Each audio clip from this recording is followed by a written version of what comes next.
As always, it's me, Emperor AP, and today we have a wonderful guest with us, Emperor Von Doom himself from the Draconian Empire. It's great to see you today, Emperor Von Doom.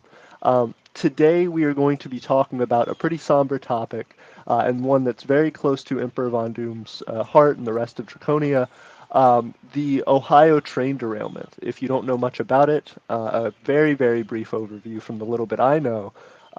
There was a freight train that had been going through Ohio, as it normally does, near the town of Palestine, East Palestine, East Palestine. and um, it uh, it had an incident. The tracks were faulty. It derailed and caused an explosion. That train itself was carrying highly toxic chemicals, some of them including polyvinyl chloride, which is the thing that's used to make PVC pipes. It's a plastic. It's something that, when burned and put into the atmosphere, is incredibly dangerous to health, especially getting put into the water supply. Incredibly dangerous stuff. And they're still actively finding new chemicals and different things that they weren't sure had been actively exposed in the area that now are coming to light. So, incredibly, incredibly concerning stuff, and again, very close to Emperor Von Doom and the people of Draconia. So I will give the floor to you, Emperor Von Doom, if there's any starting things you'd like to say to our audience or about what's going on. Thank you. Thank you, Emperor AP. Greetings to everyone. Uh, this is not this is not a topic that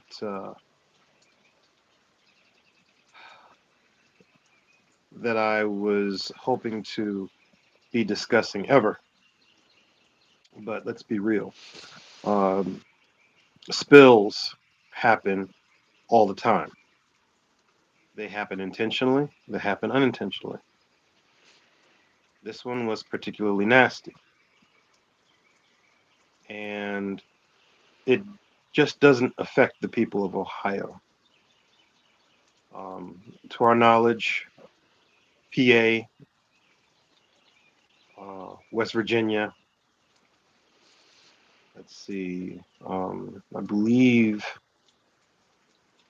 there's the surrounding states can be affected. Anywhere that water reaches or where air blows can be affected. We don't know the severity, the long-lasting effects of something like this. And again, there are events we don't even know about that have happened. And I think that we need to come to grips and accept that there are businesses and powers at play that have very little accountability for the things that they do. And with that being said, um, let's start with this recent situation. So, at present, to my knowledge, and the Empress has been following this a lot deeper than I have, whereas I've been more on the remediation aspect for our family um, immediately here. But the lawsuits that are being filed in reference to this disaster. Those lawsuits are from people within a certain radius. Well, that is expanding. So, with that being said, again, how far will this go? And it's a class action lawsuit. What else? The fallout area was not evacuated. That's another situation. So, just the main catastrophe area evacuated, but you burn the material, which again I don't know if that was uh, the most prudent or effective course of action. I don't know about these chemicals in the sense of their breakdown. How dangerous are they when allowed to break down in nature? I mean, you're going to clean up the area. There's some of it that you're going to miss. Is it worse breaking down on its own, or is it worse breaking down once you've burned it? And you know as well as I do that When you take complex molecules and you expose them to radical, you know, temperature change or heat, they turn into other things. Not everything breaks down into its basic components immediately. So what does not get broken down escapes into the smoke cloud and then comes down as the fallout in the surrounding areas. What is in the fallout? If you're testing for volatile organic compounds, what if you are not testing for non-organic compounds that come from the breakdown of you burning it? You understand where I'm going with this? It's not something. It doesn't seem like they're going all out to make certain that the populace is safe. Again, I don't know what if their policy to burn it was a standard thing. You know, no one's come out and said this is what we do. We always burn the chemicals. You know, I haven't seen that. Um, a chemist by the name of Stephen Petty, I believe that was his name, was on site and said that they did the cheapest tests, the Vox test that they could, but that this Stephen Petty was an expert on doing more comprehensive tests. So I guess we'll wait to see what those tests will reveal. I have spoken with some people that have actually received chemical burns from rain, and that was disturbing because those individuals live up here. So I was not out in the rain for too long, but it was around the time when I got the sinus situation. So I don't know if my body was responding to some foreign compound in the rain or not. I am not going to blame it on that. I don't have enough evidence. But one of our major grocery stores, Giant Eagle, had a recall on water that was taken from Columbiana, I believe Columbiana County here. So there you are. You know, store recalls water. Well, what else should be recalled? I You know. wanted to bring that up as well. I'm sorry to interrupt, No, go Emperor ahead. Go ahead. Vandu. Go ahead. Go ahead. I just thought this was pretty pertinent. One of our people in the audience here is another micronation by the name of the Empire of Whitewind. There's some people we've known for quite some time here on the channel, but they're also located in Ohio. They were also bringing up the toxic rain situation. They Okay. were saying it affects many states due to the chemicals getting into the water supplies and the rain, as you were saying. Yeah. Another one of our commenters said they're concerned it may be getting in their water down as far as Louisiana. But then Whitewind also brought up the specifics that they said vinyl chloride decomposes into hydrogen chloride, carbon monoxide, carbon dioxide, and traces of phosgene. So Yeah. thank you so much for that, Whitewind. We appreciate that. Yes, we do. Thank That you. absolutely. And I imagine for everybody there, you know, you were talking about Empress Alecia being interested in keeping up with it, and even yourself trying to keep up with it. I imagine it feels almost like a necessity at this point. You know, it's this thing that it's affecting everyone, and nobody really has the perfect solution. Nobody really knows what's going on fully. So Right. having to constantly keep abreast of that news must be very concerning. Well, yeah. It was concerning in the beginning, and then as White Wind had mentioned, when I heard the term phosgene, you know, uh, yeah, some of my memory kicked in as far as the applications of phosgene, and so I said, okay, well, remediation is where I'm putting my efforts. And there are some things that can be done. It would be better if we were able to operate as a collective. But I'm going to sort of digress for a moment, and I'll try not to get on my soapbox. But it's times like this that show us um, where we are and what we've what we've become. And I look at this like in the old world, um, one of the dirty warfare tactics that were played was if your enemy had a well and you were able to sneak into their territory and drop a dead animal into that well, you essentially have destroyed that village. That well water will not be drinkable for a long time. And that will sway the tide of battle. Now, if this is a territory that you want for yourself, then that's not the wisest thing because you're going to need that water as well. But if you're seeking to just eliminate this enemy because they are in the way, then that's the way you do it. So poisoning the well was a very dirty but effective strategy of chemical biological warfare. That has not changed. So this is poisoning the well. And the sad part is we don't look at it like this. The people that are directly affected, the people whose lives were turned upside down immediately because of this, those who had to leave their homes because of this may view it that way.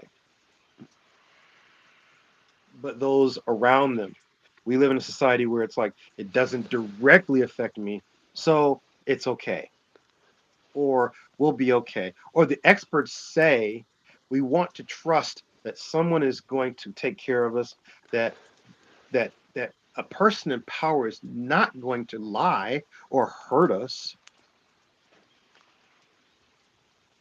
I think we all Absolutely. know that we love our parents, and some of us don't love our parents. Some of us have very abusive parents who've had, some of us have had traumatic experiences with our parents. So for me to say the term parent means safety, shelter, wellness, you know, I'm excluding those who that does not apply. Where am I going with this? We have a problem viewing the authority as parental figures. We have a problem acting like children because they treat us like children. And it's gotten even worse. I'll even say we're not treated like children, we're treated like animals, pets that can be placated with squeaky toys and distractions. Explosion, poison. Look up in the sky. It's a bird. It's a plane. No, it's a UAF, UOV, UAV, UFO, a balloon from this and that, all these different things. And we don't say, you know what, we could care less who comes here. Let them park in our front door and we will welcome them with the what for and the how to. But until that happens, you need to be held accountable. There was just a disaster in Ohio. What are you going to do about it? Well, your governor didn't issue an emergency, which is the other thing. From my knowledge, DeWine didn't consider an emergency, so no FEMA. Now I don't know what the status is as of right now today. Um, wait a minute, I think he changed it. It wasn't. Yeah, that's right. It wasn't a disaster, and I think he changed his mind. And FEMA is supposed to be on their way. If anybody has information on that as of like today, please, welcome a message from somebody. But I but was yeah, going to this bring up Emperor Von Doom. Empress Alicia's in the comments as well. And she said, the rivers near the area were bubbling for days after the incident. It's quite obvious that the cleanup effort was incomplete and rather lazy. Whitewind said there was hardly a cleanup effort. Empress Alecia said exactly. Whitewind said the way to protect the chemicals from getting out of the area in the water was a little blow up to hold it back. If you test it out yourself, stuff will get passed. I wasn't fully understanding that comment, but I did really resonate with something you said a minute ago. You were talking about just kind of placating kind of this idea of of using distractions to kind of calm people down. The thing that was interesting to me was I out of all of this news coverage on the topic, one of the things that struck me was that the governor, the director of FEMA, maybe not FEMA, the Environmental Protection Agency, and a few other administrative officials went to East Palestine and like took a sip of the water from different people's taps. Yeah, I'm curious to know what Ohioans think about that because it seemed a little bit silly to me. They did it at several places, but it right. looks like a performance a little bit. Yeah, no, and this is the problem. This is the problem that we have in America. Um, the powers that be believe uh, that they can silence us with symbology, and it's just a symbol. I drank the water. It's showing they actually know. They know how they are viewed. Okay, look, Daddy drank it. Daddy drank it. Oh, this is so good. Mommy, take a drink. Oh yeah. Oh, honey, this is great. See, see, Billy. Go ahead, have a sip. Everything's fine. Go to bed now. Okay, nightmare's over. We're here. Going to sleep. Everything will be better tomorrow. And that's the way it is. It's been for a long time. Which again is why we exist. Why you exist. Our purpose here is to, how can I say this and be nice? Mommy and daddy are old now. Mommy and daddy haven't done a very good job. Mommy and daddy need to sit down. It is our time to take the reins and change things. It would be better if they just said, you know what, this is really bad. This is terrible. And we're going to do all that we can to clean up what has happened. We're going to hold the rail company accountable. We're going to uproot all of you and put you somewhere nice. We're going to set up camps for you all to be relocated to until we can find you decent housing for long term or permanent living. They have enough money to do this. Okay. Or maybe in order to help the people of East Palestine and the surrounding areas, maybe we should rename this Ukraine. And that way, maybe we can get some money to relocate the people that are directly affected and clean up this mess. Oh wait, no, no. I guess I'm showing that I'm a bit pissed because you can allocate resources towards war. Everybody on the live. What does Emperor AP always say? Wars are dumb. War is stupid, especially when it costs that much. So, but we have a disaster here, and now you didn't call me. Did you call me? No, I didn't think to call you. We it was just a little spill. Oh, okay, well that's fine. Well, no, it's kind of a big spill. Oh, you want us to come down? Well, yeah, yeah, okay. And that's what's this whole thing. Go down there. Hey, the water. I'm sipping it. What about you? Performance, performance, symbology, and they believe that the people are stupid. And there are some people who appear to be stupid. I would say appear, not calling anyone stupid. But if the powers believe you to be stupid because you follow certain courses of action, then they win. For example, giving $1,000 per family, $1,000, and they interviewed. I saw an interview with some of these people, and the interviewer said, "Is $1,000 enough?" And the family was like, "No, it's not enough, but I mean, it's something. I mean, if I had enough, I'd leave." $1,000, $1,000 in 2023 for disaster. You can't pay A your rent thousand with that in dollars. most places. Yeah. I mean, $1,000 is what you're going to spend on a night out on the town or whatever else. So no, that was a slap in the face. And one of the corporations that are one of the major investors of this railroad is one with a very ominous name, BlackRock. They have more money than God. Okay, you can give $1 million to every person in that town, and still you wouldn't have a loss. Mhm.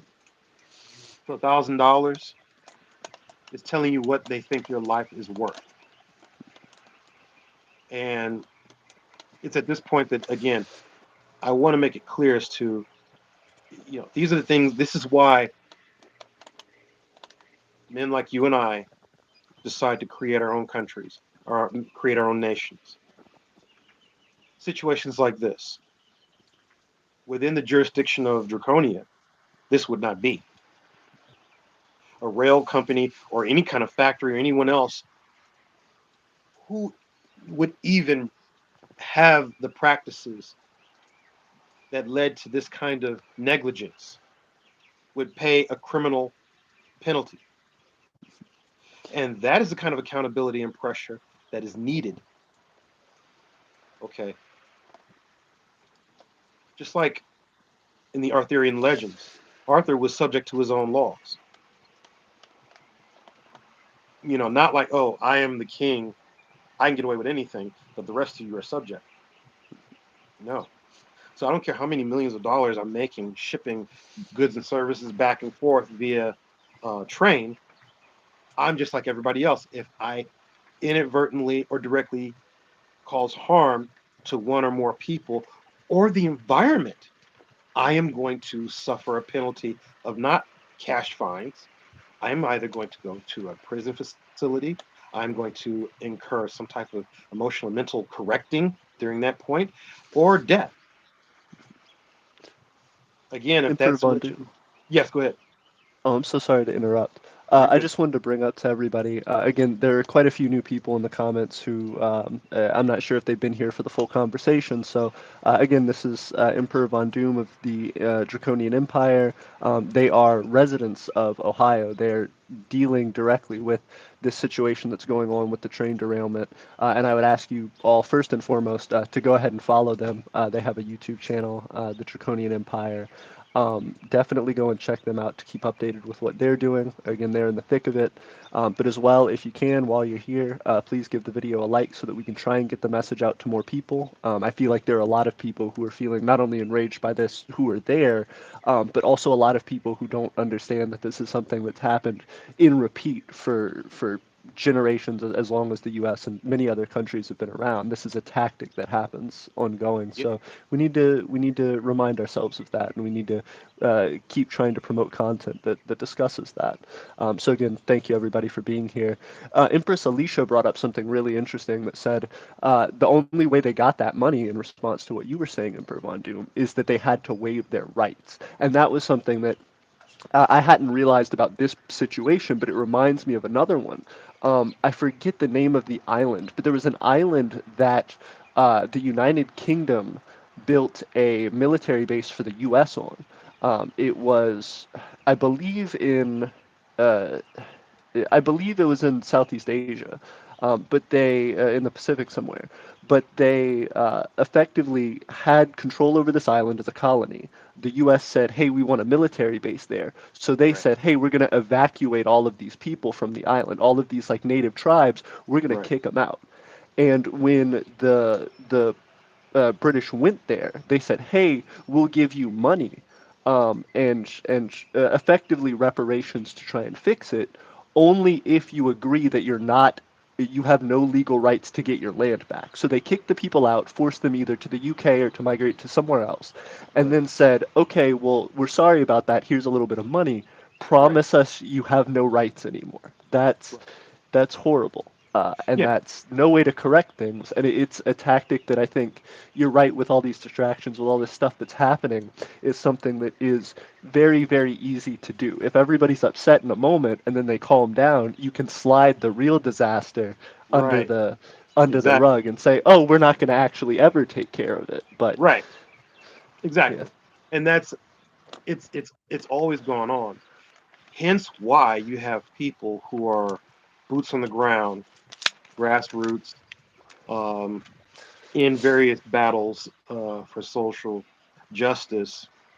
We all kind of know wherever they point and whatever they point to and they give their attention to, look the opposite direction. If you say, "Hey, you know what? You need to handle this over here," and they continue to just say yes, yes, yes, and they're answering everyone's question but yours. Yours must be the very important issue that they don't want to address. And that's always happened. And if they can't deal with you that way, they will make a distraction. They will say they'll wait for you to become just a little too animated and they say, fear for my life, threat. And then they just haul you away. So we need to be aware of their games. The media is not our friend. Uh, yeah, they will trick you into waiving your rights one way or the other. They do it digitally. They give you massive paragraphs knowing that we're fast paced. I need it. I need it. I want to get this printer. I want to get this computer installed. I want to get on the internet. And they say, do you agree with these terms? Just yes, click. And you go with it. And then years later or months later, something happens. And they say, well, you agreed to the fine print. there's this data leak now, and yep, See? So yep. that's everything. That's everything. And, of course, there are areas that they haven't sealed up tight.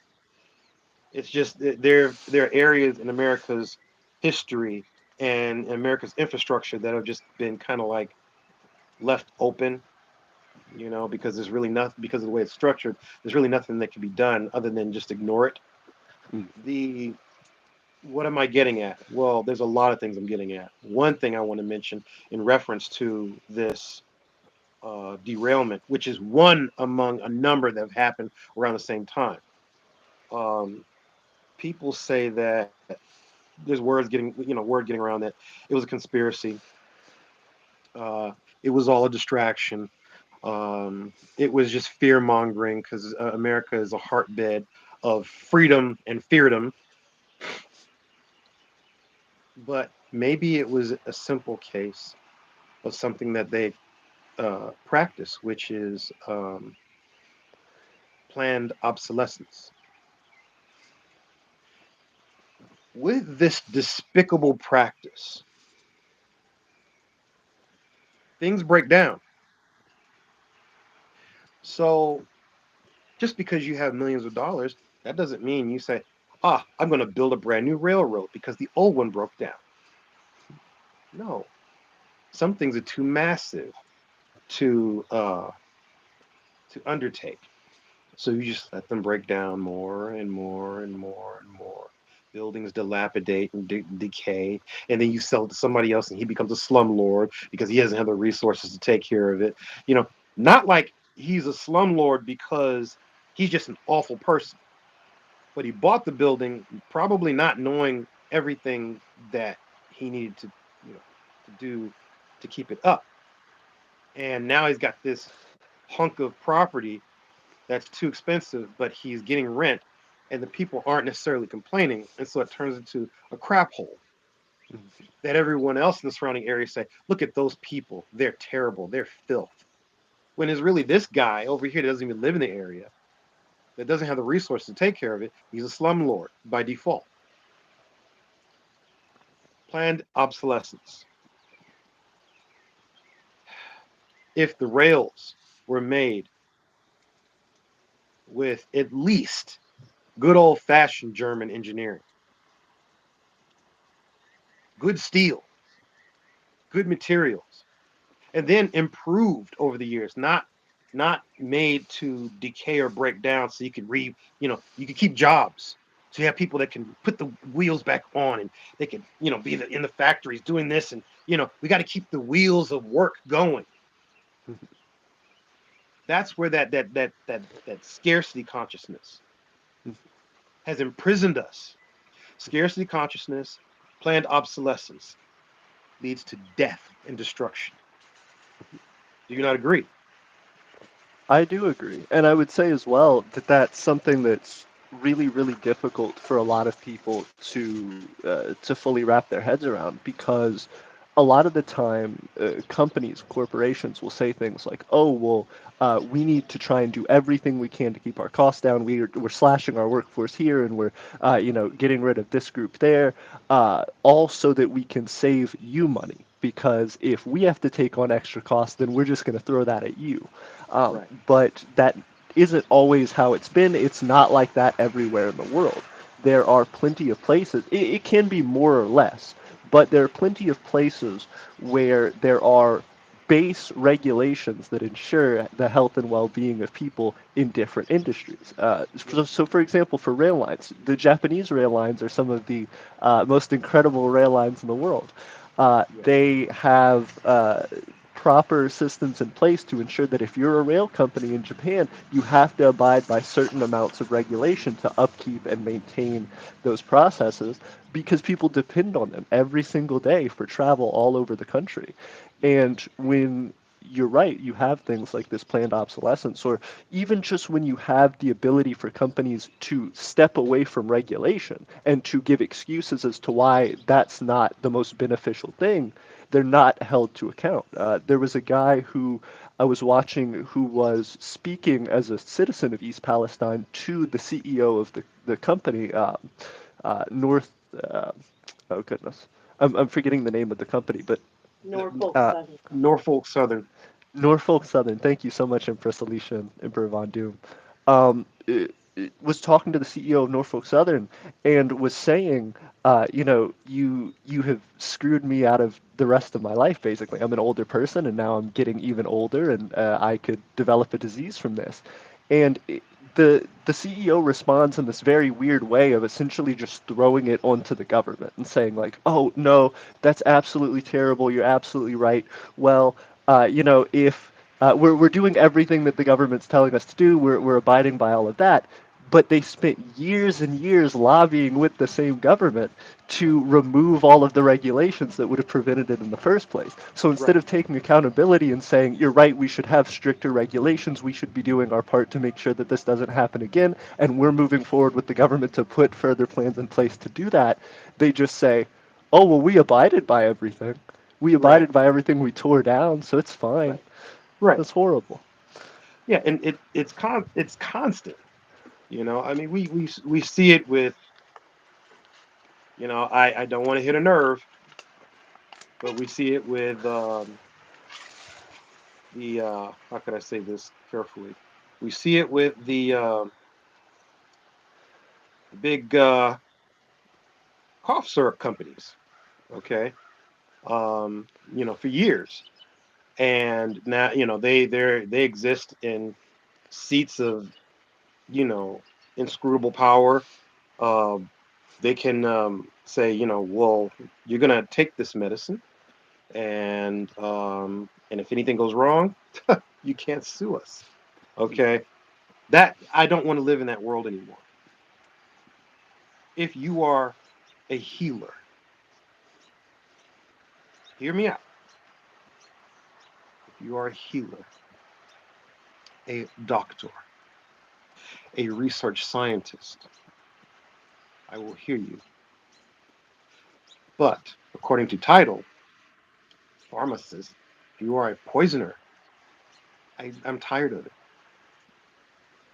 Um, this whole thing of, you know, I've treated people. I've I'm going to use the naughty word heal. I've healed people from various things. I don't make it a situation where I say, fill this out because if it kills you, I'm not responsible. I'm just not.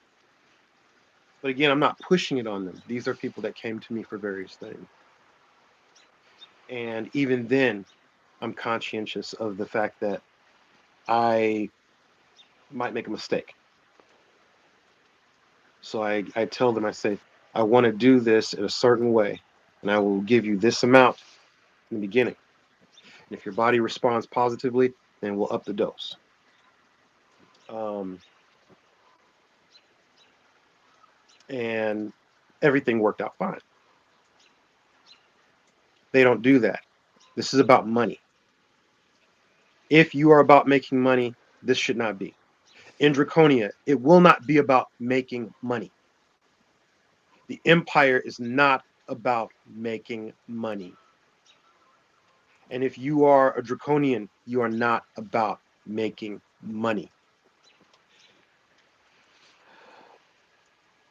If you are a healer, a doctor, if you are making medicinal compounds in mass production, it will not be about making money. It will be about we are producing these compounds, these medicinals, so that there's plenty and there's no lack of it. That is why we're mass producing it. Um, if there's a railroad in Drakkonia, it is to ship these certain materials. Um, we're not going to have it where there's going to be deaths, there's going to be disasters, poisons, environmental environmental destruction.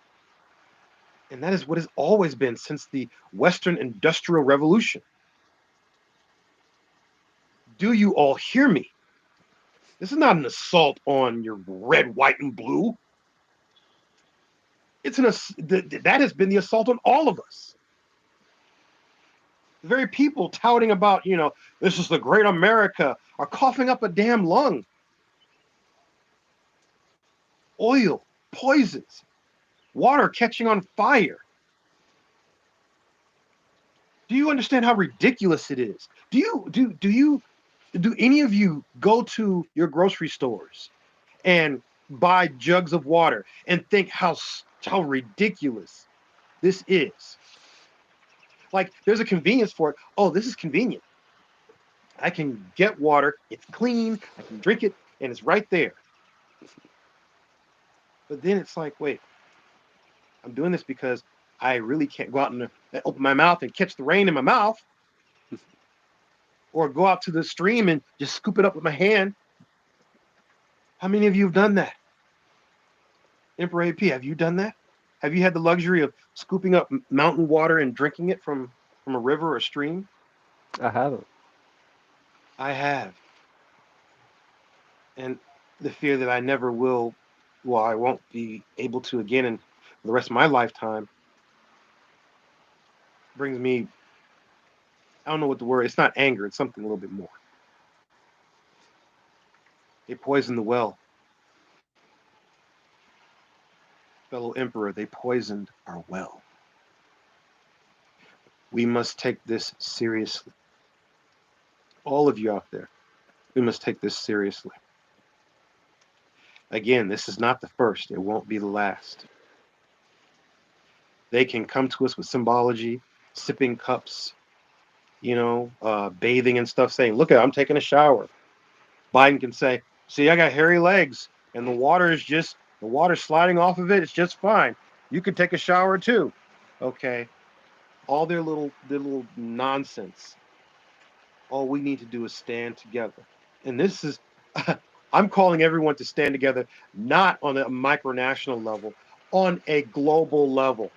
Anyone who sees this stream, anyone who hears these words, it's time to hold that minority accountable. Yes, that minority, because it's just a few of them.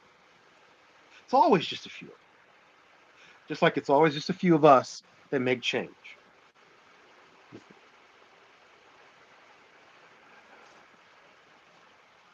me calm down. Uh, It's no, hard. I can tell it's really weighing on you. Absolutely. we have we have children, and you can go outside, but don't play with any potted water. Don't play with any water that is pooled together until we can test it, or until I can remediate some of the problems, at least on our property. Things of that nature. Now, it could be different. We could say, it could be a lifestyle where there's wild animals everywhere. Oh, there are. Okay. So with the habitats being, consumed by other businesses, we've got what are those wolves called? We have coy wolves out here. We have coyotes, foxes, bears, okay, mountain lions. Okay, so no more walks through the park when it's getting dark. And no walks through the park if you get into a shaded area. So, I'm not anti-nature. I'm like, this is what we get. Hmm. But it only we so far. I can only say we to a certain degree. I didn't ask the big corporations to start fracking, destroying the environment where the animals are like, this water stinks. I'm going somewhere else. Okay, I'm feeling these booms and destroying my habitat. We almost got buried. Let's migrate someplace else. Oh, there's a place. It's nice and quiet. Somebody's backyard. You go out there and there's this big gray wolf sitting out there. Like, oh, okay. And what now? We got to go kill him. So we're kind of like put in a situation because of our irresponsible businesses and irresponsible so-called leaders.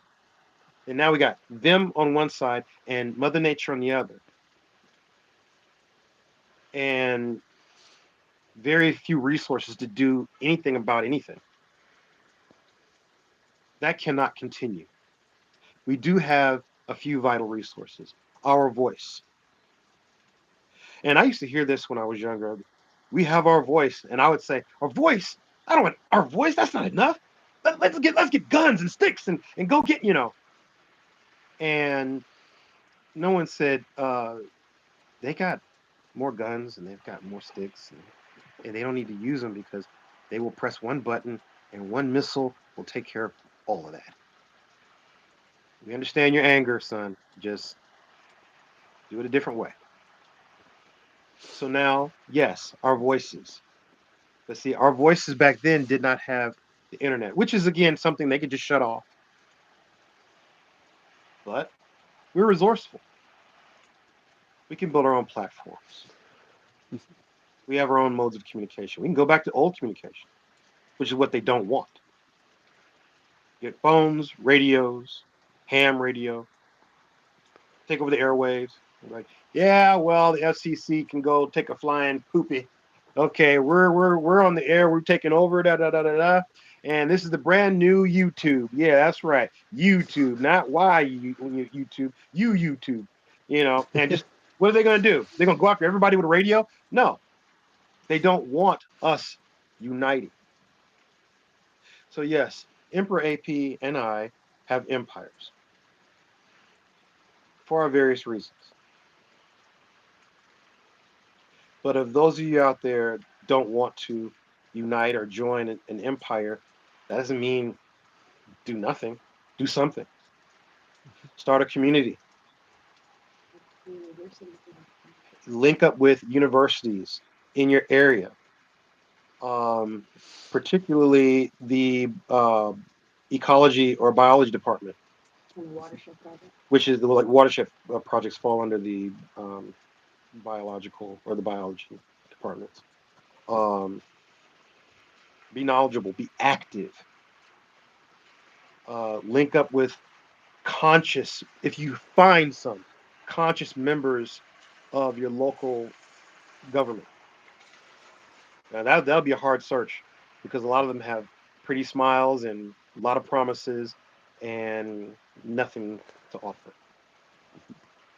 Um, Again, I didn't mean to get on my soapbox. It's just There's a lot going on, and to have to be so not we don't live in fear, okay, but it's more a matter of trying to keep calm in the face of, every time it rains, what how what is in our reign, this far up, which direction the wind is blowing, what's the next thing that's going to happen, the cost of various tests and experiments, okay, are not they're not cheap, okay, that. So um and then there's people out there who are just okay with the way things are. They're not immediately being burned or poisoned, and they want their lives to keep moving on. They want to stay plugged in and asleep. So that cannot continue. I would agree. You a minute ago said that you didn't want to get on your soapbox, but I don't know that there's a better time to get on your soapbox. This is a great time to get on your soapbox because, like you're saying, we're here in Alabama. We're not getting nearly the effects immediately that you all are, but at the same time, just noticing the other day, somebody casually mentioning on our local weather station, "Oh, it's the hottest ever recorded day for a February in Alabama. We've never reached this temperature ever before in our recorded history." Right. Things are changing. If even if it's you're far away and it's very small for you, things are changing. There's an island, out. Oh goodness, Tuvalu. There's an island called Tuvalu out in the middle of, I believe, the Pacific Ocean that is going completely underwater. Nobody Yep. will be able to live there anymore, and that Right. country is just kind of up in the air. They don't know how they're going to Yes. govern. They don't know how people are going to exist. There are, for example, people like you all in Drakkonia dealing with this train derailment, dealing with the poisoning of your water and your food and your air. There is this incredible injustice going on in the world, and it's always been going on, but people look around during relaxed times or more relaxed times and say, well, why would I join a micronation? Why are you doing all these things? These things feel very silly until there's a big disaster and everybody's so frustrated and upset. Right. This is why we're doing it. You do it in the lull times and you do it in the active times. Right. But I am absolutely grateful for you all in Draconia and the rest of the micronational community for being here for us, and I hope that we're able to be here for you in times like this. We're not able to do what we want to. I would love to be able to come and show up and be able to start cleaning things up and be able to start helping and being able to start isolating food sources and water sources and trying something. It's Right. devastating that I can't, but I want you all at very least to know that I see you and that I hear you and that I want others to as well. So thank you Thank all you. for being here and doing this. Yes, absolutely. Thank you. Thank you for having us, Emperor AP. I also would like to say that our relationship has been very encouraging. Um, this journey to uh, fan the embers of micronational project that started years ago, um, has been a lot more encouraging with your presence. And I want everyone to know that Emperor AP and Tiffany are spirits that, how could I say this without sounding mushy? Um, when things get rough in certain developments, and this is the honest truth, we often think about the both of you, and you sort of are the wind that pushes our sail when it's like, I just, this is not, and then I'm coasting through videos or something, and there you are, like, I'm like, wait, yeah, yeah, yeah, we got this, we got this. So, um, everyone out there, Emperor AP is a guiding light in these dark times of development, and these are dark times of development. Um, we We are in some very dark times. Unfortunately, a lot of people don't see it as a dark time. There's people that, I won't say everybody, but there's a lot of people that think everything's fine, but it's not. And we must stick together. And again, I know that if we had land that we wanted, and it's funny, we're looking at land near that area, and maybe there's a reason we didn't purchase. But if we had land elsewhere, a large enough parcel, Drakkonia would have had buses picking up those people and offering them safe haven in Drakkonia. No, they're not Drakkonian. That's not the purpose of the Drakkonian Empire, is to be isolationists. It is to help everyone. You see, as Drakkonians, we are not Americans. But let's just be honest. We were birthed with American values. And there's people here that I love and care about, even if I don't know you. And if you are in distress, I reach my hand out. All you can do is say, "No, I don't want it. Thank you," and I'll draw back. Fine. If you say no and you have children, I may try to convince you a little bit more for the children's sake. Okay, and say, "Well, you stay and put them on the bus, and we'll have some social workers come out and make sure that they're okay." All right, but that's about the best I would be able to offer. But this is about humanity. No matter what you all see as Drakkonia's peripheral goals or main goals or anything else, if you get nothing else, understand we are about the upliftment and um, advancement of humanity as a whole. Not by force, but by a living example. Drakkonia may brace down on its own people because we practice self-development. And like anyone out there who's practiced martial arts, your sensei may be a little hard on you. You joined this class. You paid money to be here.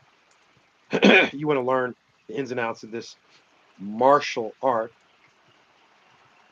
Martial, Mars, the arts of Mars. You're learning the art of war. So it's going to be a little bit harsh. Um, but in the end, a lot of people I know, they love their sensei, and the martial arts that they learn is something that they keep with them for the rest of their lives. The Drakkonian Empire, I look at in that same way. Whereas I may enforce certain things upon myself for self-development purposes. I would not do that to say someone from, a disaster site, and they come there and I say, "Oh, no, no, no, no, we don't eat that here in Drakkonia. You must do Right. this and do that. And then you do this on this day. You can't speak this." No, get them what they need, get them their comfort zones, have their relatives come to view them. You know, they're still Americans, and they're not just American. They're human beings in need. Let's say that, and you get them everything that they want and need. That is your job as an empire. Think about it. As an empire, we should have the power to give that luxury. Even if we don't have it, have the appearance of giving it. Just do it. Don't restrict somebody. You're helping them. Help them for their sake, their way. So the royal family, we don't eat pork. But let's say people donate food supplies, and there's tons of bacon and tons of sausage and everything else, and we bring in the carts in and the tons of food for the camp that we set up, and the emperor says there's pork on those trucks. That is not allowed in Drakkonia. Then I would be considered emperor asshat. No, that's not going to happen. Okay, these are resources that let the people say, "Well, I stopped eating pork a long time ago. Thank you." Then that's fine. Someone else will eat it. Mhm. We're not here about cultural this or that. You need to eat. You need clean water. You need dry, warm shelter. Okay, and you need a place to get your paperwork together and make phone calls and everything else. So if we had property, large enough property, we would have been able to offer that. These are the things that a micronation can do. And I completely agree, Emperor Von Doom. I was going to say as well, in your discussion, I think there's a lot of show of exactly what a micronation can offer to people and the life that can be brought out from these terrible situations. But I think as well something that was really powerful. I saw Empress Alecia commenting and replying to people as you were speaking as well, and her representation of Drakkonia I think is wonderful as well because she did something really interesting. She said they were talking about fracking in southern Ohio, and Yeah. one of our commenters, Armin, was talking about how terrible it is. And she said, we did some work trying to stop fracking in the early 2000s. I assume she means you and she. And she then said, I'm sorry that they're still here. And I think that's incredibly powerful that she said, no, these other people aren't going to take blame for it. These multi-million dollar companies aren't going to tell you, they're sorry for the damages that it caused to your life, but we will.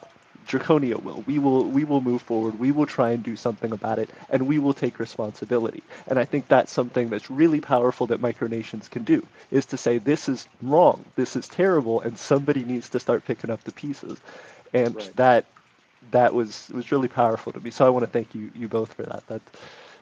I appreciate your stance on this, and I can see that the life that you've lived and the experience that you've had has shaped what you see needs to be Draconia's driving efforts.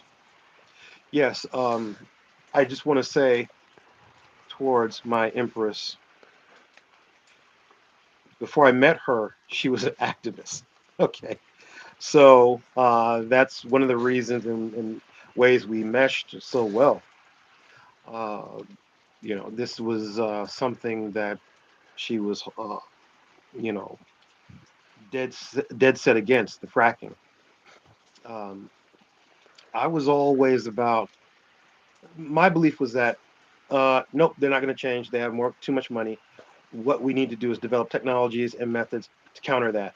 Or, unfortunately, since we don't have, let's just be honest, we don't have the big military or all the weapons, because this is what it all boils down to, people.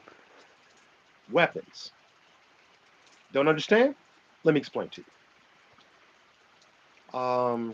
When you get pulled over because you have a light that's out, or you have a bumper sticker that somebody doesn't like, or whatever it is, you're pulled over, and they say the police officer pulls you over, and they say step out of the car.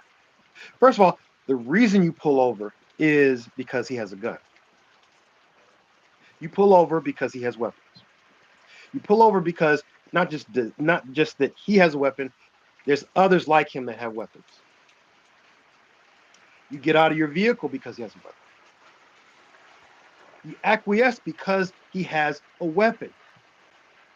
You would not do that if this officer was, unarmed and said, "Yeah, I just want to let you know you were going too fast. Okay, you might slow down. Yeah, yeah, okay, all right, bye," and drive off just as fast as you stopped. I saw a video of this years ago, on YouTube, and it was American in Great Britain. He got pulled over. The officer said, "Can I see your license, please?" He says, "I'll need to show you my license." Well, actually, you do. It's the law. He said, "No, it's not the law. It's not required." Well, and so the American was giving him the law, and the officer said, "Wait, right, wait. Can you please wait?" He said, "I'm leaving now. Sir, can you just, sir, wait, please, no, don't drive off. Wait." And he just drives off. He's like, "Yeah, just And it was interesting. Maybe a couple years after that video, they started carrying weapons. Mm. Um, so a society that's used to not being armed can operate pretty much like any other society. Pull over, sir. Oh, bloody hell! What? Did you realize you were going too fast? Yes, because I've got to go. I'm going to wet my knickers. All right. Well, you're going too fast. I should give you a citation, but go on if you got to pay. and it's like, all right, like, bye, and go. So that was exchange of, I'm going to pull over because I recognize your authority. I'm going to allow that to happen. I've got to use the bathroom. I was breaking the law. All right, I saw that. You have to go to the bathroom. You can go. Here in America, it's like, I gotta pee. Die! Pop, pop, pop, pop, pop. I fear for my life. Pop, pop, pop, pop. Right. And it's like, why'd you fear for your life? He said he had to pee. I thought he was gonna pee on me, so I just killed him. Okay, so we live in fear of weapons. Okay, we're gonna march. We're tired of you poisoning our water. And the National Guard has now been called in, and you're standing there. You got guns on these people, like their water's on fire. They've been lied to. Their babies are getting sick, and now I signed up to be in the military to protect this nation. Now I'm pointing guns at pissed off civilians. Everything we do is under threat and duress, or coercion, or just flat out lies. A society built like this cannot thrive much longer. So, everyone, I would say it would behoove all of us if you would take a stance. Help Aeternia. Help us at Drakkonia, and or any other micronation. If you are a micronation, kingdom, empire, whatever, gather people, not just for this situation. There's others that are going to happen. What if the finally a UFO crashes? Our whole world is going to change at that point. It may change for the worse. Okay. Um, I'm not a conspiracy theorist. I'm a realist. And the reality is, I don't know what is outside of this planet's atmosphere. I don't know. I don't even know an umpteenth of what this government and other governments around the world are actually doing as we speak. Remember, they don't sleep. You do. The governments don't sleep. You do. So while you're sleeping, they're still working at various things, developing technologies, uh, concocting schemes, okay, passing bills. It doesn't stop. That should frighten you. It doesn't stop. If you didn't get any sleep for 48 hours, 72 hours, you're going to start breaking down. But they have a system that doesn't have to sleep, doesn't have to eat. Okay. Most it needs is money and labor. So those engineers that are up late, you know, leaving at 6 in the morning. All right, Frank. Hey, yeah. You guys get that thing done? Yeah, yeah. You got it from here. All right. And, he rolls in, his day begins. It just keeps going. The machine keeps going. So we need to come together. We need to allocate our mental, physical, and spiritual resources. And when I say spiritual, please don't get me wrong, people. I'm not talking about religion. I'm not talking about woo woo. For any of you out there that don't believe anything particular, then understand when I say spiritual, I mean just those things that force you can't account for. That time when you feel, let me call my grandmother. Let me call my dad. Something's bothering me. And then it's like, oh yeah, I fell. Come. Oh wow. We've all had that. I have atheist friends who like to tease me because of my practices and various beliefs, but they admit, no, Victor. Yeah, I know this stuff I can't explain. That intuition, yeah, I feel, and then yada yada yada, or I could feel something was wrong. She wasn't calling me. She wasn't calling me, and then I see on Instagram she's out with this guy. Oh, ha ha ha. Okay, yeah, spiritual. Those things we can't account for. I can feel something in the air when you go outside. Something's not right, and then an earthquake occurs. All of us are connected, and As a scientist, one of my favorite subjects is mycology, and in Draconia, every nation has a flower. In Draconia, it's the mushroom. But anyway, and the fungus has a way of connecting everything. Okay, it's a part of the nervous system of the ecosystem,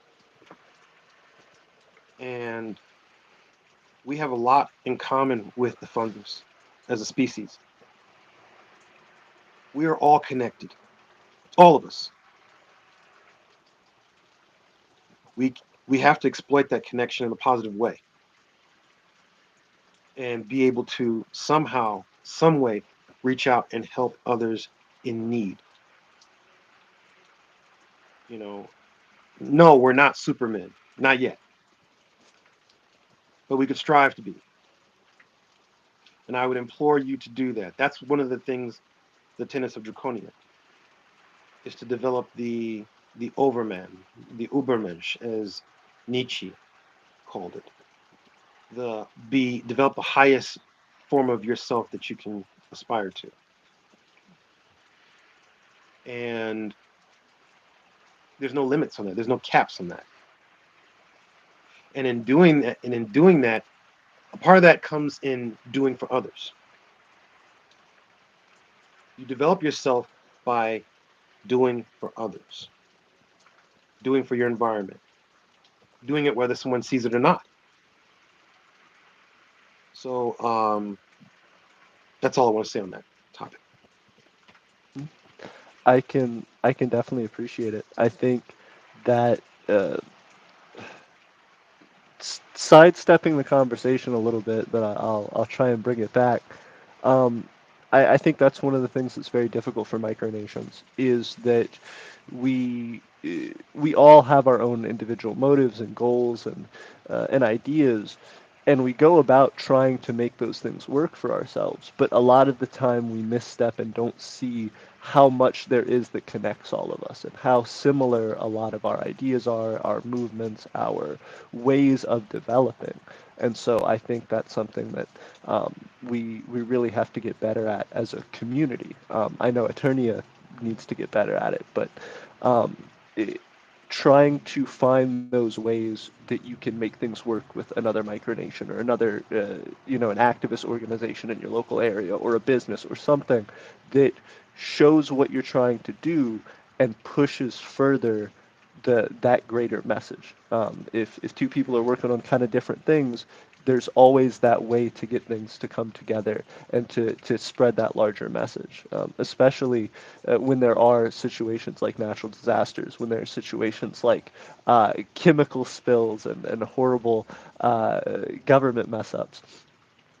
There's still, just like you said, people who need help, and that's what should come first. And so finding those ways to work together and to say we all want the cleanup to happen more efficiently. We all want people to have safe food and water and things like that. Um, even if you can't go and drive that food to those people, even if you can't, chemically test the water yourself, there's some role you can play. And I think, however small it is, this is our first step kind of in trying to do that. And I would like to do more. And I would like to encourage others, whether it's for this particularly in Ohio, which I definitely recommend you do find some way to support if you can give monetarily to some organizations or if you can just try to raise awareness, do that. But with anything that is important to you and you're passionate about, there's going to be other people out there who feel the same way.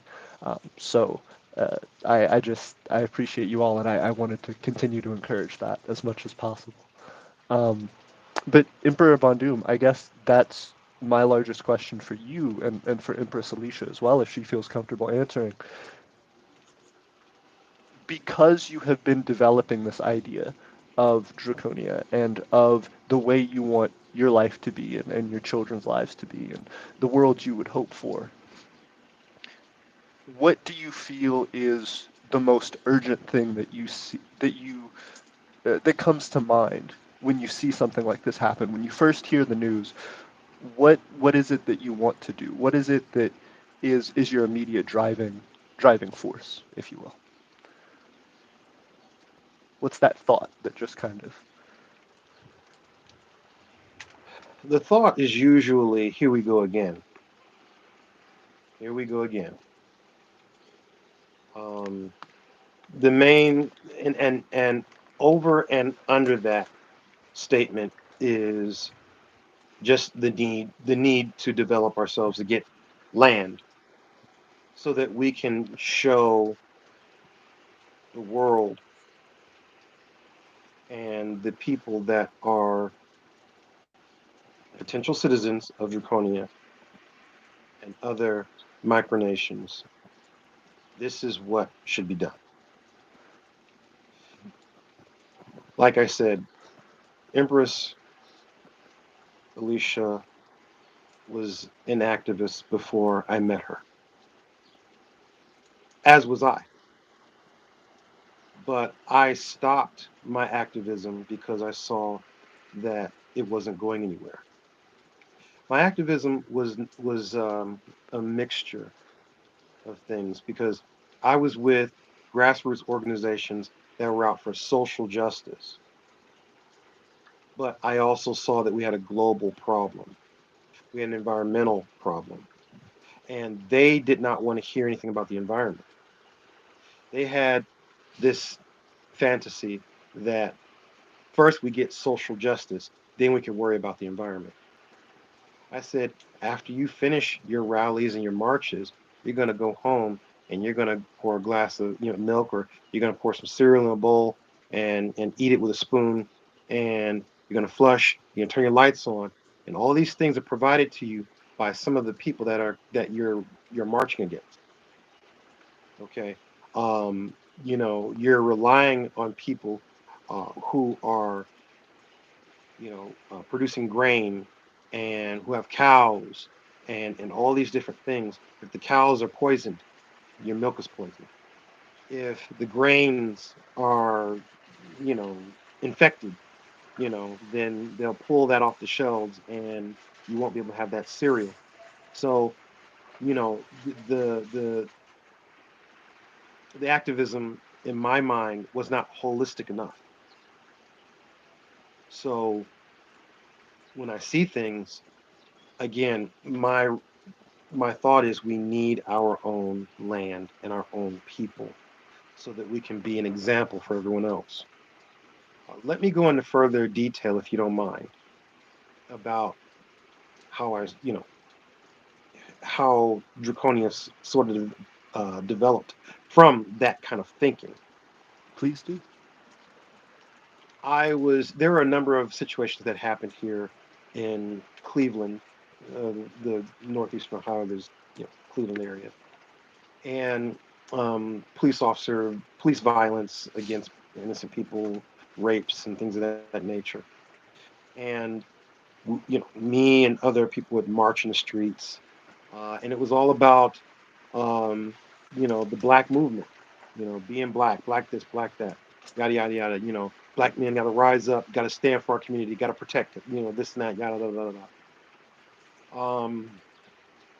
But I saw something missing from this, and I told one of the organizers, I said, listen, we need to stop doing things this way. Maybe we need to organize and start putting trees in our community to improve the air quality, clean up the area, get the garbage off the streets, start delivering food, put our efforts toward the community in and of itself. And clean and again, uh, start rallying for the world. If the world didn't see us as just a bunch of angry brothers pissed off because you're murdering us and raping our girls, okay, you know, then maybe we can get allies that have enough power to get the laws changed where where these police could be accountable, or where these individuals that cause problems can be dealt with. And they would tell me, I remember this. He said, uh, "This is the black movement. We're not a bunch of tree huggers. Okay, we ain't worried about no damn. We ain't worried about the planet until we worry about us." And I'm sitting there. I'm like, that's the dumbest thing I've ever heard.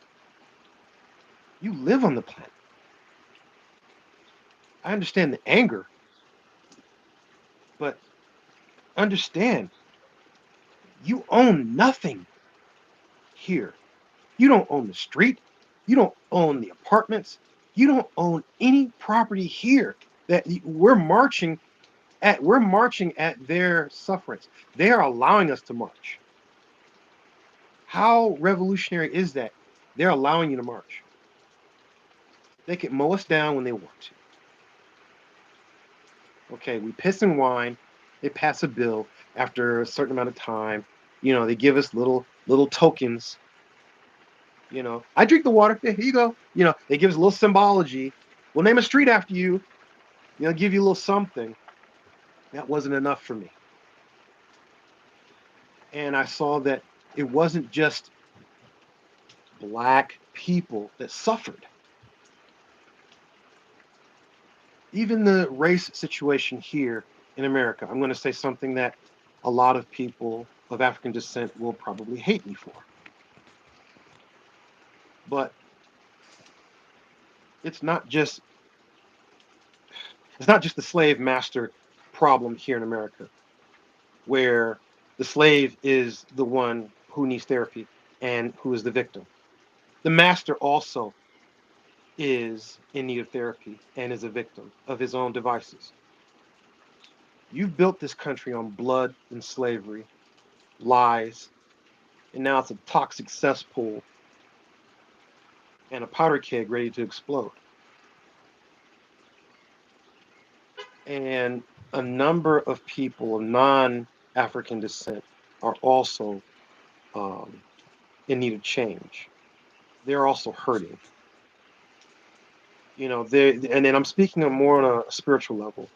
We have wounds that have not healed.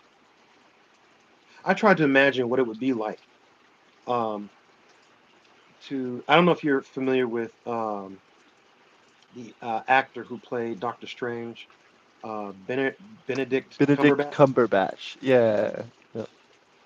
Yeah. He recently had been put on blast because his family had slaves, and they're calling for him to pay up reparations.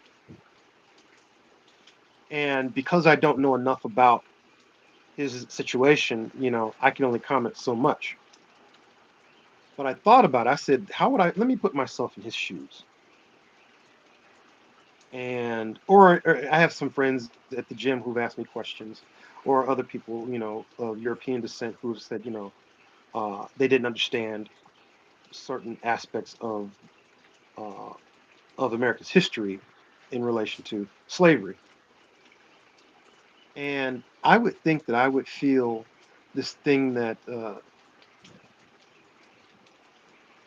Empress Alecia introduced to me via some other friends indirectly that she knew, called white guilt. And for the most part, I didn't see how white guilt helped. I witnessed it firsthand. A group of people of European descent picking on each other or berating each other for being white, and I thought it was disgusting. This doesn't help. This is stupid. This is utterly ridiculous, and I feel uncomfortable. Now you would think I would feel uncomfortable if they were telling black jokes. I'd be A, uncomfortable, but B, not surprised, and C, I'm like, okay, I'm gonna leave. Um, because I don't play that game. But to see that, I was equally as uncomfortable because name calling, whether you're calling somebody else a name or you're calling yourself a name, that doesn't fix anything. It doesn't do anything. And if you find that you have some kind of guilt or some kind of issue, as I said, I try to put myself in that situation. If I felt anything, I would feel like I could not just walk around like everything's okay. I would try to do something. Um, but what I could do, I don't know. I think the best thing I could do is try to understand. that other, group's situation. I would try to understand my situation here and realize, wow, okay, so, you know, uh, we're in a real messed up situation here where this is a country built on trauma. I mean, lots of trauma. Like, I tried to imagine my neighbor was beating his servant, and I witnessed it. And the servant is looking up at me, drenched in blood, like, please help me. And I don't beat my hands or my servants. But I love them. They do lots for me. They make me lots of money. But I'm seeing this brutality, and I turn away. I won't be able to forget that face looking up at me. So I'm wondering how many people of European descent went to their graves, hearing the screams, seeing and smelling the blood of atrocities, or, you know, fathers saying, go ahead, have a shot at her. Go on, take your time with her, son. Be a man. She ain't gonna scream. She ain't human. And then he grows up as a man, realizing, yes, I had my manhood, adjusted, and but he's really screaming on the inside. And he has a family and children, and that passes on. If anybody knows about epigenetics, so all of this to say that Draconia is about the improvement of the self. Ultimately, I want to see the best of all of us. I want to see the barriers, the color barriers, eliminated. Some of you will find that, yes, one of the things that we will challenge is reparations for people of African descent. And I'm not really focused on whether we win that or not. It doesn't matter. Draconia will still thrive. It has to. At the end of the day, we want to make a world where that's not an issue. Okay. You would call me black because you were taught to call someone that looks like me black. But in Draconia, there's no black, there's no white. So it sounds kind of complicated, but it is not. You're Draconian. Just like if you go overseas, if AP and I go overseas, depending on where we go, and we're walking down one of their streets, they will not say, "Hey, look at the black guy and the white guy." No, they'll say, "Oh, look at the Americans." They will say, "Look at the Americans." They won't, it'll say, "Oh, the way they walk, the way they talk, the way they carry themselves, Americans." Yeah. Chicago, bang bang. Yeah, you American. Yeah, okay. So that is the way that it will be in Draconia. You're Draconian. That's it. You have long dark hair and a goatee and pale skin, and you're Draconian, and you can have a big afro and be, really, really dark, shiny, and everything else. Doesn't matter. You're Draconian. That's it. And it'll be our generation that has the hardest time getting with that concept, perhaps. Whereas the children might say, "Oh, such and such and such. Yeah, he's this and that, long hair, sort of peach colored. The beard. Yeah, him. He's down that way. So they'll describe it literally as it is, but using the term white or black, the polarization thing, we want to eliminate that.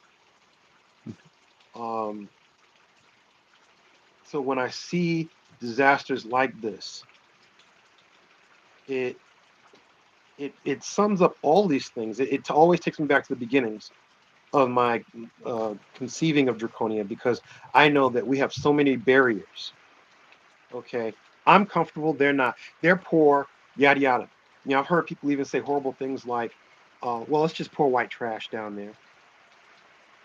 I'm like, "What? You didn't just say that?" Okay. Or they say, "Oh, you know what? There's some wealthy families there," as if it made a difference. There's people down there. There's people, Flint, Michigan. Oh, it's just a bunch of black kids, so whatever. So yeah, we have a big problem here. And I know at my core that if Draconia had the resources that it needed, mainly land, that we would be able to develop alongside other empires like yourself. And when time came, we could say, Draconia to the rescue. Let's go. And we'd say, we're offering, we would have our site, or we would say, hey, to maybe some local papers or to somebody media, or maybe send our draconian media down. Listen, we have transports, we have property. We're offering you to stay until you get yourselves together. We have 32 seats available, blah, blah, blah, blah, blah, to start. And we'd come back. And then we tell the governor, hey, if you could fork up gas, we can transport these people out of here. Okay. We don't know who you're. All right, forget it. YouTube, hey, you guys, you can fork up some gas so we can get these people out of here. Yay, let's show this so called governor that he's not governing very well. We can govern ourselves. Self governance. See, Draconia wants to develop a society where at the end, 500 years from now, maybe less, that every single Draconian is self governing. There's no need for everyone has a certain morality, a certain drive. All needs are met, allowing for one to grow in ways that here in this century we couldn't even imagine. And that's sad.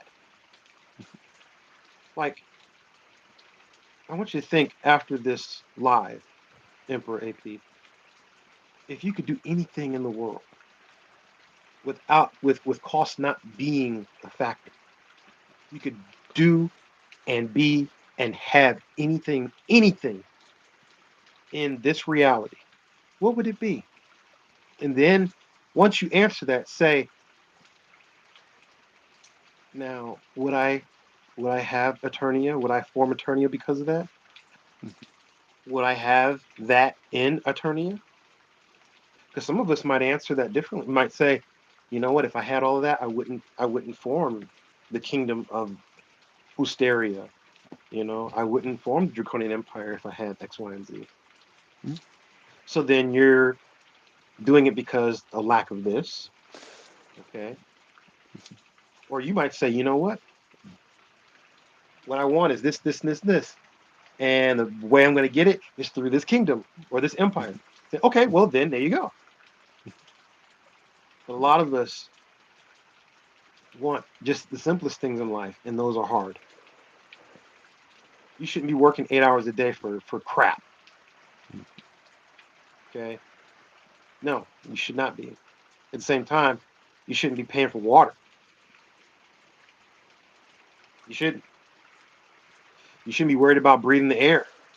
You shouldn't. So, yeah, we're environmental activists as well. I don't like that term activist. Um, it sounds like a like a trigger mechanism. Like, without this doesn't happen. Okay, but again, they poison the well.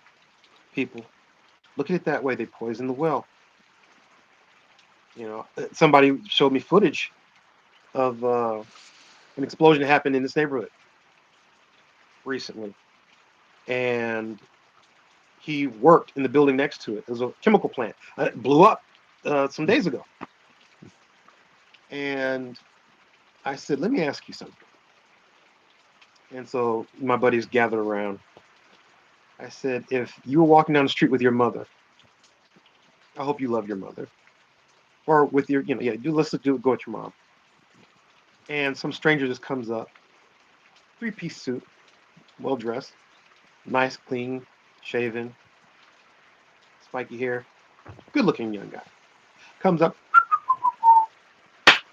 slaps your mother in the face so hard, knocks her down, blood flies out of her nose and her mouth, and he laughs. He's like, Oh, excuse me. Sorry about that. He reaches in his jacket, pulls out $1, throws it at you, and walks away. What would you do? What would you do? A lot of us are non-combatant. Uh, some of us may be pacifists. I am no pacifist. I'm sorry. I just don't. I don't. It doesn't register. It's counter to biology. I'm sorry. At least mine. But everyone, of course, I'm at the gym, so you pretty much know what those answers will be. It's like, the guy's getting broke. I'm spending the night in the jail. I'm spending days in jail. He's going down. Okay, okay. So that is what happens every day. Your mother goes outside. It rains. Her skin is burning, and all they send is $1 and an apology. That can't continue to happen because the next derailment or environmental disaster might kill a lot of people. Okay, we had the earthquake in Turkey.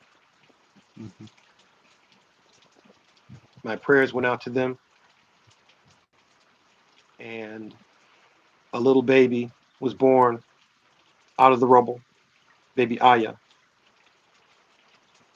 And as if this child didn't have enough trauma, then there was a planned, orchestrated, attempted kidnapping of her from the hospital, probably because she represented some type of religious symbol or some spiritual whatever.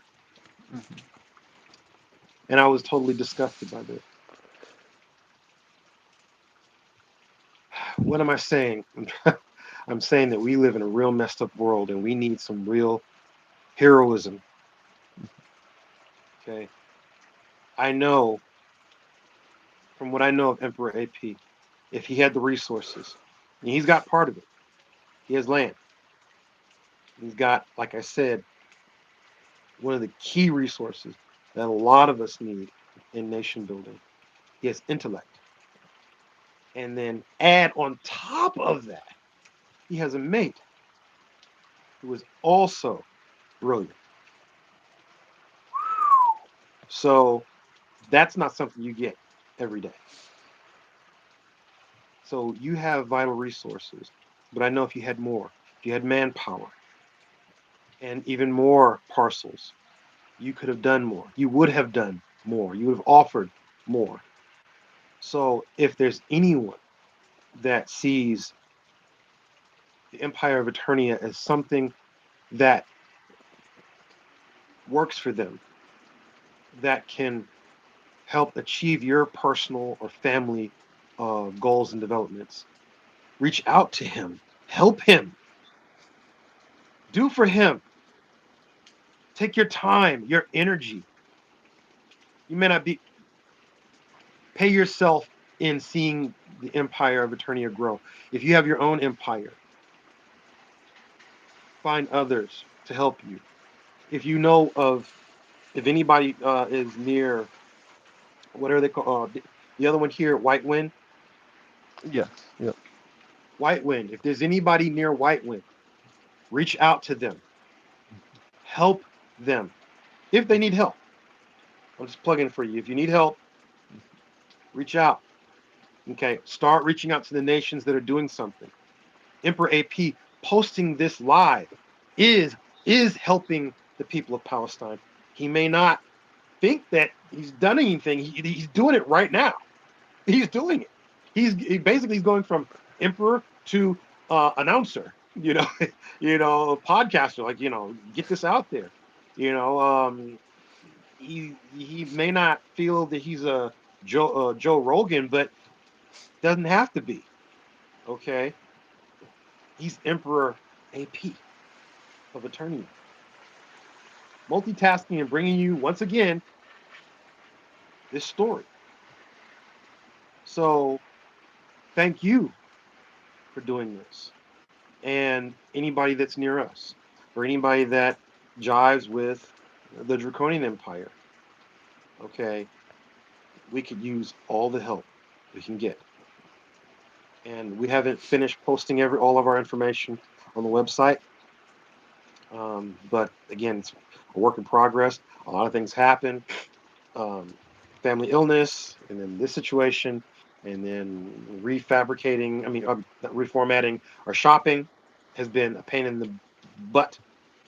So we haven't posted any new videos, and me researching different ways to mitigate contaminants and water restructuring and complex things like that. Yeah, I've been doing that. So, um, not making excuses for no videos, but those are the reasons. Um, but yeah, we need to come together. We need to be willing to lend our assistance. Um, I believe Emperor AP knows that if we had the resources, we would extend ourselves to limits to make certain that Aeternia grows. Sounds strange to you all, maybe, that two empires would, you know, help each other, but that's the way it works. Okay, I mean, look at China and Russia; they seem to be getting along, Yeah. So, but no, we're no China and no Russia. The good thing is we're empires born of the same soil, of the same air, of the same blood, and it's being poisoned. So I keep saying it because I want to say a certain thing, but I know the AI is listening, and I have to be real careful. But you all know where I'm going with this. We need to make a stand. Stand smart. Stand strong. Um, yeah. But yeah, I hope I've answered that question. When I see these events, it's always the same. The balloon. The balloon. Here we go. If we had land and we saw it over our land, what would we do? Okay. Um, if they were talking about, I think it was where was it? Was it Utah? They were talking about jets flew over chasing the UFO, and they shot it down over there, whatever it was. Okay, if Draconia had land, what would we do? My first thought is really, if we need land. That's the only thing. The only thing that comes to mind, so that we can help, because it always boils down to having the resources to have a positive effect on our lives and the people around us. Say, Absolutely. you guys, you can come here. No, we're not gonna go with you weirdos. We're blah, blah, blah. You sure? Okay. Well, okay. Well, do you want any supplies? No, no, that's fine. Okay, and that's it. Okay, but when people are in need, a lot of times they don't care. They will take what they can give, what they're given. So that's what comes to mind. What we can do, and it would be best if we had land to start to do that. That's what comes to mind for me. I don't know what the Empress has said in response to your question. Um, Absolutely. So I will go back up to that because she had a good one. Um, Let me see. Okay, so one thing that she said, which was pretty obvious, but I wouldn't have thought about it if I was answering that question, was she said, "My thoughts are, why is a train carrying hazardous waste something that's legal to begin with?"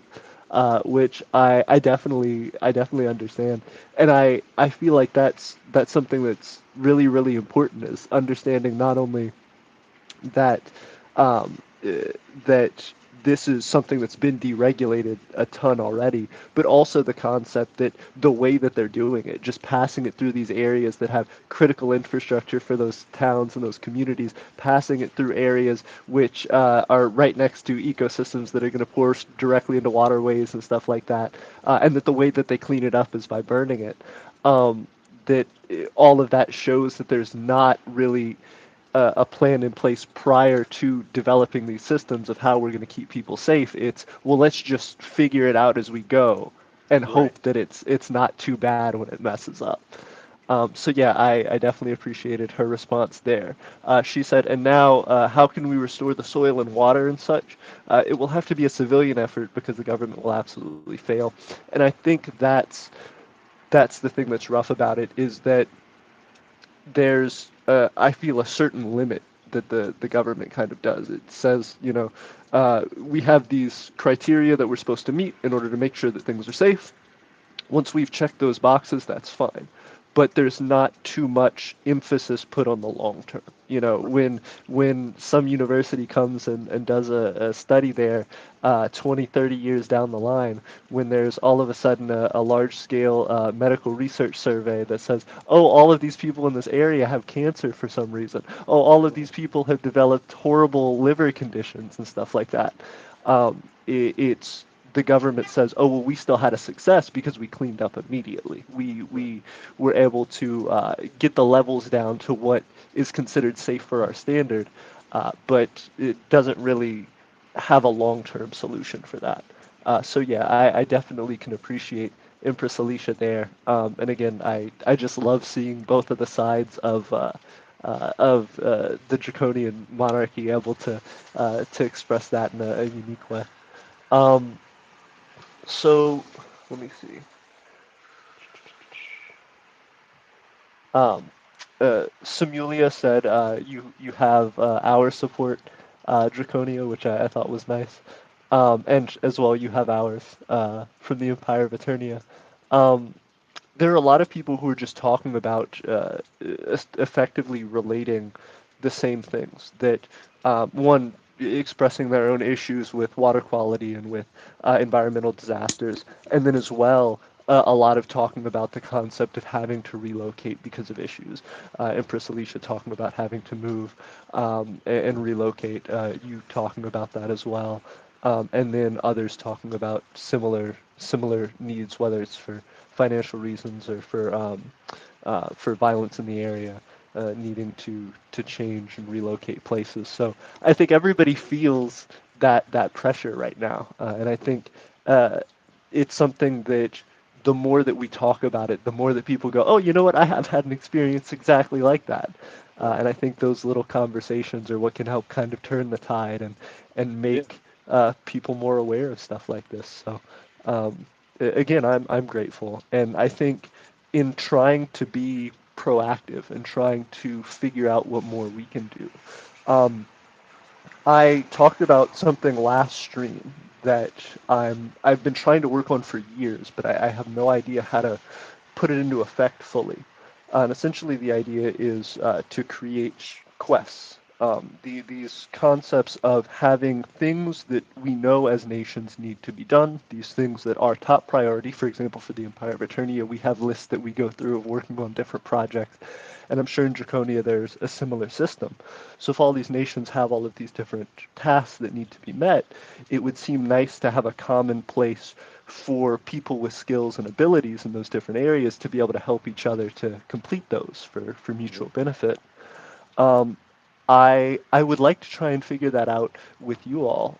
If you ever have the time or resources to do so, if there's anything, whether it's digitally, whether it's trying to figure out some live stream like this that we could do together, um, if there was some way that we could figure out what our different goals are and what different day-to-day activities we need done, we could find a way to work together on those and Hmm. share the burden. I think there could be a lot of positive gain out of that, and I think it would teach me a lot about how to launch a system like that to a bigger degree. So Okay. uh, if there's anything that we could work on that would be um, uh, of mutual benefit that would come to mind to you, I definitely like to. Most definitely. Yeah, I have some ideas. I can get with you, later on once I write them all down, and we can brainstorm together. Yeah. Um, and again, I would ask other kingdoms out there, other micronations, to do this. Mm.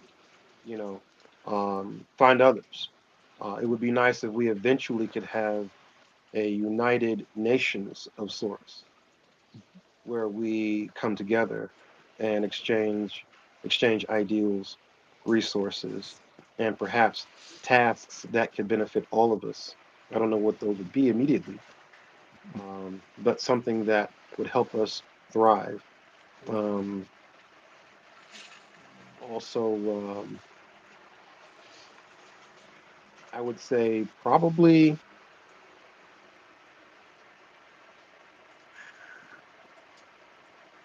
uh, we could, I don't know. Let me think about that a little bit more. Yeah. Um, yeah, there's certain things that as micronations we should talk about openly, and there's some things that we should just not discuss openly. Do you understand where I'm going? This is why I just stopped. Oh, absolutely. Well, and that's what I was going to say as well. When opening up this conversation, I wasn't meaning to say, okay, well, right now let's talk about the Yeah, details of yeah, the developments of our empires. It was yeah, more so saying, just that one, I wanted to introduce this concept again on the stream. That I feel like the more I talk about it, the more I'll right, commit to it and build it right, and make it. But as well, just to introduce the concept to you all and to just get your initial reaction and to say, this is something I'd like to start a conversation on in yeah. the future for sure. And I also like to put out there, for those of you who don't know, if I haven't mentioned it in any of the other videos or lives, that Draconia has a term we don't use. I'm using micronation because this is what is familiar, but we use the term seed nation. We are a seed nation because we have the intent on growing. Micro usually remains micro, and I want to make it clear that we intend on growing. So this is a term that maybe would separate uh, a nation from, because like micronations are looked at in whole, like not seriously. We're looked at laughably, or like there's something wrong with us. Or if we're looked at seriously, we're separatists and a threat. So, but a seed nation is new. No one's heard of it. So then it eyebrow raise a what? And then we can redefine ourselves. You don't have to use the term. I use it to make it clear. A seed grows, and I'm not poo pooing anybody that likes to have like what is it called? What's that digital game? Minecraft. Nations and do your thing, do your thing. But it does make it difficult when someone says, "Oh, you have a micronation? Oh, yeah, like Minecraft, or oh, yeah," and yeah, that's So terminology, a change of terms might help. So, just saying. Absolutely. Well, and I think that's just kind of how language develops as well. Like you contributing that term is something that now goes into the larger lexicon of micronationalism to that extent. So even if it is a term that is trying to compete with the term micronationalism to be identifying as a different thing, that's something that helps clarification, and it also can be something that, as it gains popularity, can be a way to specify something. So I think that's powerful, and I can Thank you. appreciate it. Thank Yeah. you. Absolutely. Empress Alecia brought up, we don't know how safe the food supply is. We stopped buying milk and eggs, but there's so much more in question. Absolutely. She said Draconia hopes to be able to help people get whole house filters for their water, but we haven't organized a GoFundMe yet to raise the funds. We wanted to have specific families in touch with us first. Absolutely. I would say as well, in the development of your website, in the development of this GoFundMe, depending on how you guys decide to set that up, let me know. I would love to advertise that and get the word out. I have thrown your Instagram and your YouTube handle into and links into the description of the last video, and so I'll do the same Okay. with this one. But anytime you have any updates, any GoFundMe stuff, I can go back and add to those descriptions as well. All right. Thank you. Thank you. But yeah, so everybody go and help out Draconia and let's do some good together. One of the things I wanted to bring up as well, it seems Sawdustistan, which I was familiar with Sawdustistan. I was not familiar with their location, or at least in my short-term memory. They are in Ohio as well as Whitewind, so it seems like you guys have a couple nations, at least in the chat, who are closer to you. So Hey, I brother. don't know how much those groups are willing or able to help out and participate, but it seems like there's a community there, and that's really cool. Yes, it is.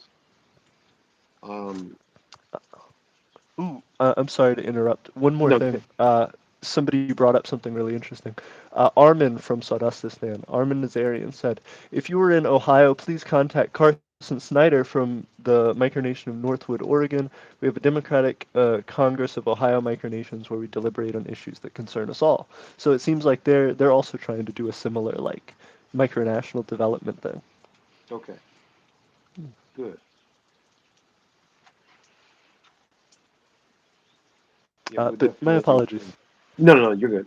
No, yeah, linking together with other nations is pivotal to development. Um, like I said, Empress Alicia will, she'll follow a lot of the disaster, but my research has gone into um, ways of healing the soil, ways of mitigating the damage to adult organisms, mainly humans. Um, tracking the death rate and of various animals, um, seeing which plants do, you know, uptake of certain compounds. So this is what I'm looking at because this is our food supply, and this is something that can be long term. They will again one compound. They'll say, "Oh, this only lasts for like a week, and after that, it's not this anymore." So it's all good, right? Okay, so what does it become when what does it become when it's no longer this? Oh, you don't have to worry about all that. Yeah, you do. So things break down. Um, I mean, we have so many chemicals, and there's chemicals that weren't. I believe there's chemicals that weren't even mentioned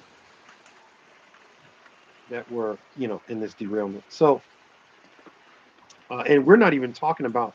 We're just talking about this one derailment. Now there was another one. There was chemicals on there, but it didn't cause a big environmental uh, stink. And I didn't. And then there was another one, a crash with a truck. So this happens a lot, and we just have to be ready. So if there's anybody out there that has any type of knowledge of soil science, any knowledge of farming that's in a micronation, um, let everybody know. We need to come together, bring our scientific knowledge to the forefront so that we can figure out ways of healing the soil and the environment as a whole. Um, because I know when I see these politicians, these talking heads, blah blah blah blah blah, I'm not interested. I know you're gonna lie. It's just that's this is so. If you're asking me, well, what are the details? I don't. I'm. It's the same. It's the same. It's wow wow blah blah blah. Okay, and they will find brand new ways of appalling you of what they can do. $1,000 per family. Okay. Ooh, that's a lot of money. Yeah, right. No. All right. Um, and we did some tests. We're drinking the water, you know. Um, no. That's symbology, and it tells you the way they view all of us. They think we're stupid children, animals that can be led with a a few trinkets, and a little bit of music, some colorful TV, or some, we will go in there and we'll blow them up if we have to nuke them. Yay! I'm distracted. We're going to war. And that's all they need to do. And for the most part, they're good at what they do. People fall for it. You know that. Mm. And first thing somebody says to me is like, "Oh my God, you see that game?" Yep. I don't follow. I'm sorry, I don't follow the game. Mm. You don't follow the game? Oh, okay. Sorry for you. Mm. So this is what we have. This is what we're surrounded by.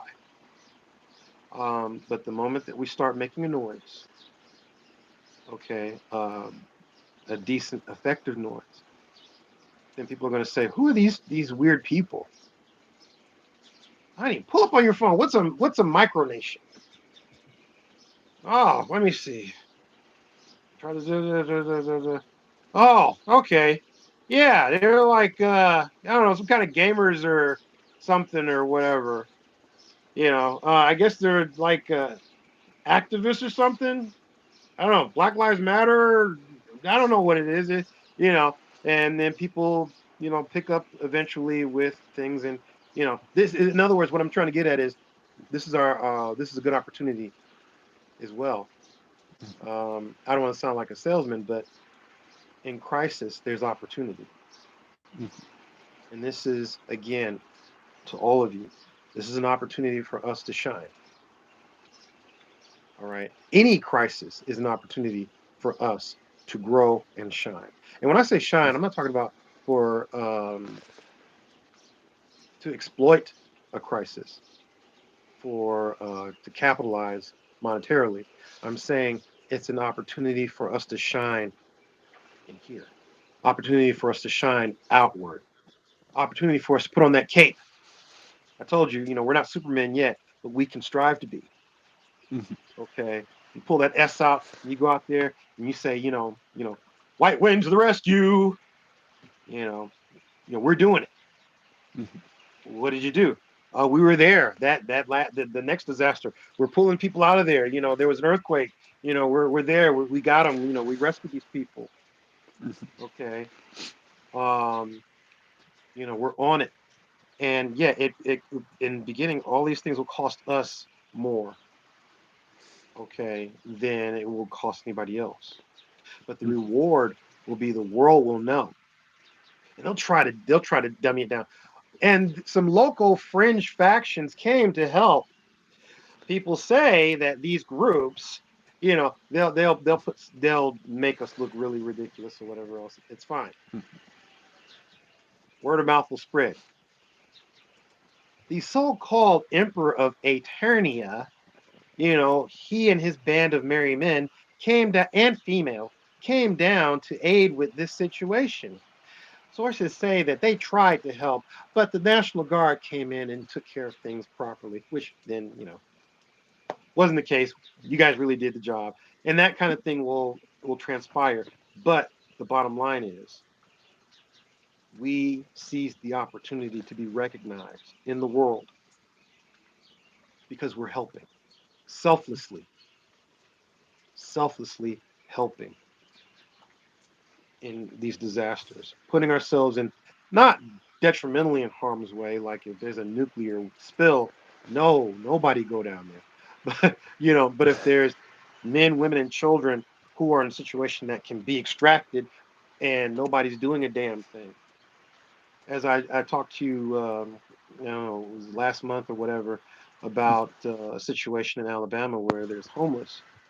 If there was a bus, if Aeternia had some kind of RV or bus or some kind of large mobile unit that could go to the aid of other people, that would help. The same for everybody else. If other micronations had uh, buses, okay, some type of decommissioned school bus or whatever else that can get to an area, haul people out of there. This would show some responsibility. The populace would start turning to us and saying, "Hey, these people they're helping us. We can take them seriously." And if our government can't do anything, well, this local government can. Okay, and that's just the way. That's the opportunity that we have. We have an opportunity to shine. Absolutely. I will say, Emperor Vondu, I'm sorry to cut the stream a little bit short. Um, I my headphones died, and so I'm not Oh, able to hear you as well. okay. Also, I need to go and get my family some dinner. But again, I want to thank you all so much for being here and for having this conversation. I don't want this to be the last on this topic or on any other.